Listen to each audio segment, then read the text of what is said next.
আসতে চলেছে তৃণা সাহা এবং ইন্দ্রজিৎ বোসের নতুন ধারাবাহিক পরশুরাম। ধারাবাহিকের প্রোমো তো আপনারা ইতিমধ্যেই দেখে নিয়েছেন। স্টার জলসায় আসতে চলেছে স্নেহাশিস চক্রবর্তীর এই নতুন ধারাবাহিকটি।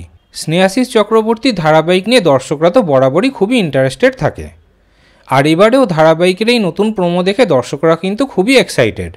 আমরা দেখতে পাচ্ছি যে ধারাবাহিকের নায়ক একজন সংসারী মানুষ, তবে সংসার ধর্ম পালন করার সাথে নিজের কাজটাও কিন্তু খুব ভালোভাবে করেন তিনি।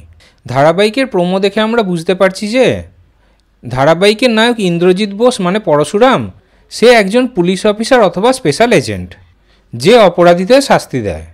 ইন্দ্রজিতের পরশুরাম চরিত্রটা অনেকটা ফ্যামিলি ম্যানের মতো হতে চলেছে। ফ্যামিলি ম্যান ওয়েব সিরিজ যারা দেখেছেন তারা খুব ভালোভাবে বুঝতে পারবেন। ওদিকে জিতের বাঘবন্দি খেলায় তার চরিত্রটির মতো হতে চলেছে। তাহলে আবারও অনেক দিন পর স্নেহাশিস চক্রবর্তীর পুরুষকেন্দ্রিক একটি ধারাবাহিক আসতে চলেছে।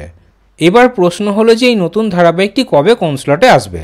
খুব ভালোভাবে আমরা বুঝতে পারছি যে এই নতুন ধারাবাহিকটি কিন্তু প্রাইম স্লটেই আসবে। যেহেতু সন্ধ্যে 7টা স্লটে জি বাংলায় জগদ্ধাত্রী ধারাবাহিকটি সম্প্রচার হয়, ওটিও স্নেহাশিস চক্রবর্তীর প্রোডাকশনের, তাই সন্ধ্যে 7টা স্লটে তো আসবে না। ওদিকে সন্ধ্যে 6:30 স্লটে স্টার জলসাতে স্নেহাশিস চক্রবর্তীর গীতা এলএলবি ধারাবাহিকটি সম্প্রচার হয়, তাই ওই স্লটেও আসবে না। যেই স্লটে আসার সম্ভাবনা সবথেকে বেশি সেই স্লটটি হলো গৃহপ্রবেশের স্লট, মানে রাত 8:30টা স্লট। যেহেতু গৃহপ্রবেশ ধারাবাহিকে টিআরপি খুব একটা ভালো নয়, সেই কারণে ওই স্লটে আসার সম্ভাবনা সবথেকে বেশি। এদিকে রাত 9:30 অথবা 10টা স্লটেও আসতে পারে এই নতুন ধারাবাহিকটি, তবে ওই স্লটে আসার সম্ভাবনা একটু কম। রাত 8:30টা স্লটে আসার সম্ভাবনা সবথেকে বেশি। আর ধারাবাহিকটি কিন্তু এই মাসেই শুরু হয়ে যাবে। এই মাসের শেষের দিকেই ধারাবাহিকটি শুরু হয়ে যাবে। তাহলে আপনারা কি চান, পরশুরাম ধারাবাহিকটি কবে কোন স্লটে আসুক? এই বিষয়ে আপনাদের কি মতামত কমেন্টে অবশ্যই জানাবেন।